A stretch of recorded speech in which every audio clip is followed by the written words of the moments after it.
Je comprends même pas ce qui s'est passé là-dedans. Qu'est-ce que j'ai dit? Tu as traité sa nièce de pute. Une pute au rabais. Elle n'a que 7 ans. Et elle est sur un lit d'hôpital avec une crise aiguë. Non, ça ne rentre pas dans les détails. Excuse-moi.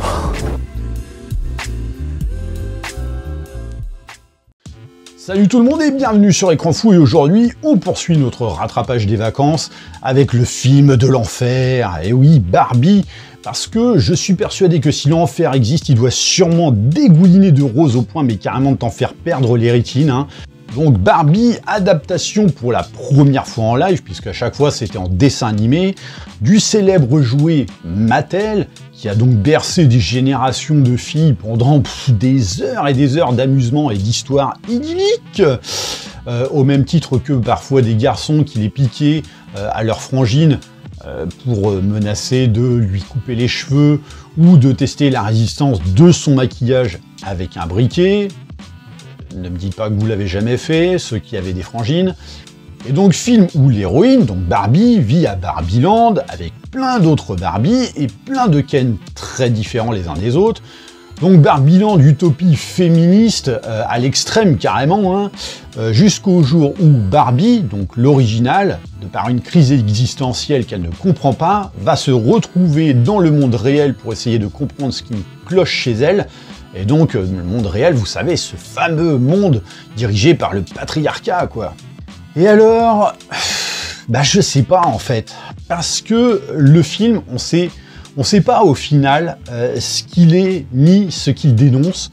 C'est-à-dire que c'est un film vendu comme à tendance féministe très claire, et d'ailleurs, dès sa promo, c'était ça, hein, mais est-ce qu'il l'est véritablement ? Parce que certes, au premier abord, le discours du film met évidemment en exergue l'utopie d'un monde fantasmé par les féministes, par justement l'inversion des rôles et donc gouverné par les femmes, pour justement essayer de faire comprendre à ce gros con d'homme ce que c'est justement que d'être un être opprimé, alors que depuis des années maintenant, les femmes ont su quand même s'émanciper et parfois carrément atteindre les hautes sphères de la société. Mais que malheureusement, depuis, allez, on va dire, 10 ans, quoi, et donc avec l'avènement des réseaux sociaux et l'ère post-MeToo, eh ben, on a fait carrément un rétropédalage énorme, où tu as finalement le sentiment que les femmes sont toujours bloquées, comme quand justement elles se battaient à l'époque pour le droit de vote. Et donc film qui en même temps pointe du doigt le méchant patriarcat via le monde réel, hein, parce que tu sais, tout homme est une sorte de Harvey Weinstein doublé d'un Larry Fink en puissance, hein, bien évidemment. Hein. Sauf que les potards sont tellement mis à fond les ballons que le film tombe limite dans le pamphlet, mais de ce qu'il dénonce ou de ce qu'il met en avant. Et d'ailleurs, la preuve en est que la plupart des gens soit le voient comme une ode au progressisme, et puis bah à côté de ça, ah bah le patriarcat, parce que l'homme en fait c'est le patriarcat, hein, ni plus ni moins, hein, voilà, on en est carrément à ce genre de réduction dans le film. Soit les gens le voient comme une caricature pure et dure. Et à mon sens, c'est là tout le problème du film, c'est qu'il n'a pas un discours clair, en créant ici, mais véritablement et volontairement, une ambiguïté, mais afin de plaire à tout le monde en disant vous avez vu, hein, les femmes, bah ça c'est bien. Hein. Bon, par contre, les hommes, ça c'est mal. Hein. Mais bon, d'un côté, chez les femmes, il y a aussi des trucs qui sont pas terribles parfois. Et puis bon, allez, du côté des hommes, allez, des fois c'est quand même pas mal, tu vois, il y a des trucs cool. Alors après, je dis pas, semer la confusion, ça peut être bien, il y a des films qui ont su le faire très très bien, ça n'a jamais posé de problème, mais il faut que ce soit fait intelligemment et avec un vrai travail de fond.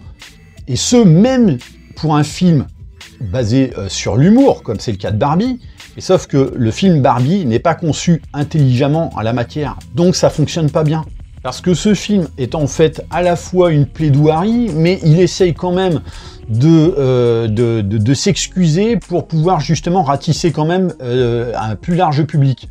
Donc au final, tout le monde en prend pour son grade, donc entre les hommes qui sont tous débiles à souhait dans ce film, hein, il y en a, mais vraiment il n'y en a pas un seul pour sauver la face. C'est radical, hein. Il y a aussi le fait de vendre une utopie féminine comme si la femme était parfaite, hein, alors que même le film trouve le moyen de dénoncer le fait que les femmes, entre elles, sont capables d'être les pires garces qui soient, et que malheureusement, justement, le passage d'amitié à la guerre totale entre elles ne tient parfois qu'à un film.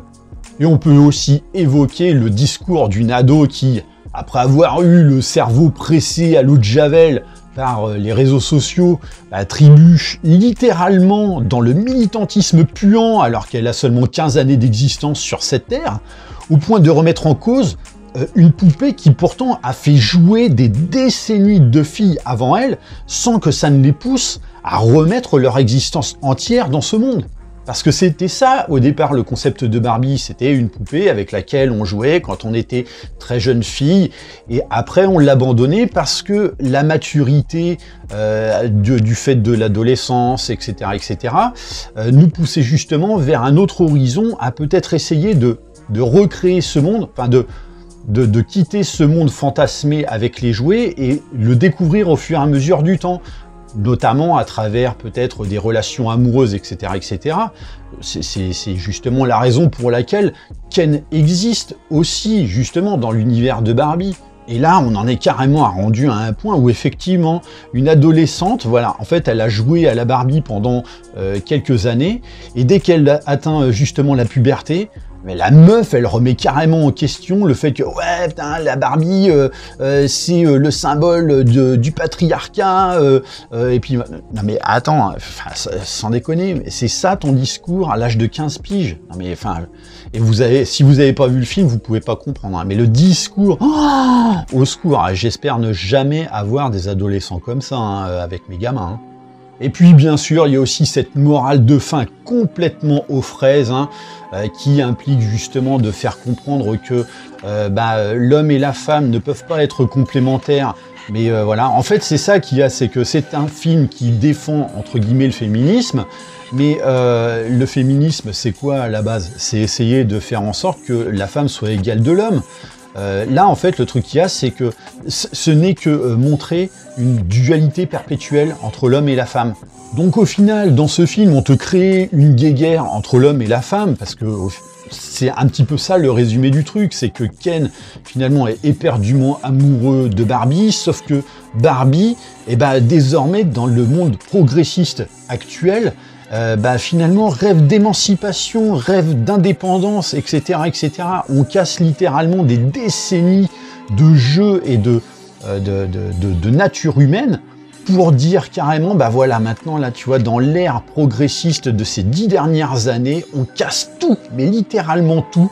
La femme veut être indépendante, on balance même carrément une torgnole à la grossesse, quoi, carrément, à la procréation, hein, dans ce film. C'est un truc de dingue, hein. À travers justement un clin d'œil à une Barbie qui était enceinte et qui n'avait finalement pas fonctionné. Et à côté de ça, en fait, Ken cherche une existence à travers Barbie. Finalement, il va trouver autre chose pour pouvoir exister.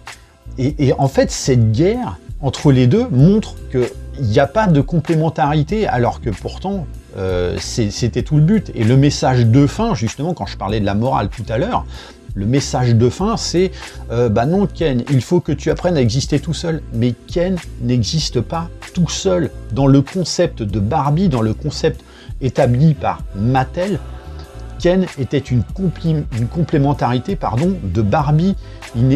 Enfin voilà, c'était une extension, justement.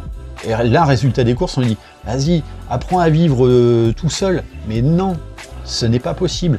C'est comme si on disait dans un film Tintin et Milou, non écoute Milou, je suis désolé, mais il faut que tu apprennes à exister seul. C'est pas possible, ça ne peut pas fonctionner. Tintin et Milou, c'est Tintin et Milou, quoi. Tu peux pas faire en sorte qu'il y ait juste Milou. Ça ne peut pas. Là c'est pareil, Ken ne peut pas exister sans Barbie. C'est aussi simple que ça. Mais sauf qu'à travers ce film, finalement, Mattel crée entre guillemets son procès d'intention, donc sa petite autodérision, fait son autocritique pour dire voilà en fait ce qui va pas par rapport à Mattel, par rapport à tout ce qu'on a fait, et puis ça c'était pas bien, et ceci et cela, alors qu'en fait ils font ça juste dans le cadre du film, mais en vérité ils en ont strictement rien à foutre. Eux, tout ce qu'ils voient, c'est comment vendre des putains de poupées pour relancer justement la commercialisation. Ce film ne sert qu'à ça. C'est un business plan. Donc effectivement, quand je parlais de guerre, c'est exactement ça. On pointe du doigt plein de choses des deux côtés, mais à la fin, on te dit que tout le monde il est gentil. C'est fabuleux. Et c'est dommage parce que s'il n'y avait pas tout ce discours polémique, idéologique qui vient entacher le truc, bah, le film avait suffisamment de matière pour être génial sans tomber dans tout ça. Notamment avec son délire méta. Donc le film a de fortes inspirations, a de grands classiques en la matière, bon, manque de peau toujours en moins bien, au point que même le film ne cherche pas à se casser la tronche, à tenter justement d'expliquer son concept. Donc exemple tout con, quand John McTiernan trouve un prétexte qui tient largement le pavé en plus dans Last Action Hero pour justifier le passage du monde réel au monde du cinéma et vice-versa, à travers notamment le ticket magique de Houdini, là on te pond un truc débile, mais sans que tu ne saches véritablement comment ça fonctionne. Et on veut pas te l'expliquer, hein. Alors ok, c'est pas le sujet du film, on n'est pas là pour exposer justement des théories scientifiques et compagnie, mais ça t'empêche pas de rendre quand même ton truc tangible. Pareil, quand on fait en sorte que les humains du monde réel agissent, mais comme si tu regardais un épisode des Lapins Crétins, quoi. Et pourtant, c'est vraiment dommage, parce que sur la forme, il y a du taf dans ce film. Je veux dire, bon, Greta Gerwig, donc la réalisatrice, c'est pas non plus la cinéaste top tendance du moment, ça j'en conviens, mais c'est pas non plus une tâcheronne, quoi, c'est pas une manchotte.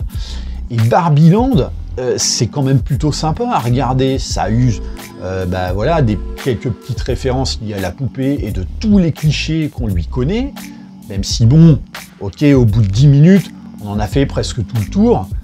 Et puis, il y a surtout les moments de danse qui sont plutôt pas mal, hein.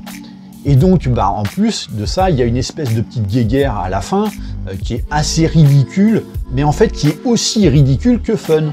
D'autant que ce moment est très musical, puisque de toute façon le film lui-même l'est énormément, et donc effectivement ces moments qui sont relativement très fun mettent souvent sur le devant de la scène Ryan Gosling, qui tient vraiment la dragée haute durant tout le film, hein, en tant que Ken. Donc Ryan Gosling qui a pourtant tendance à être un petit peu caractérisé d'acteur mono-expressif.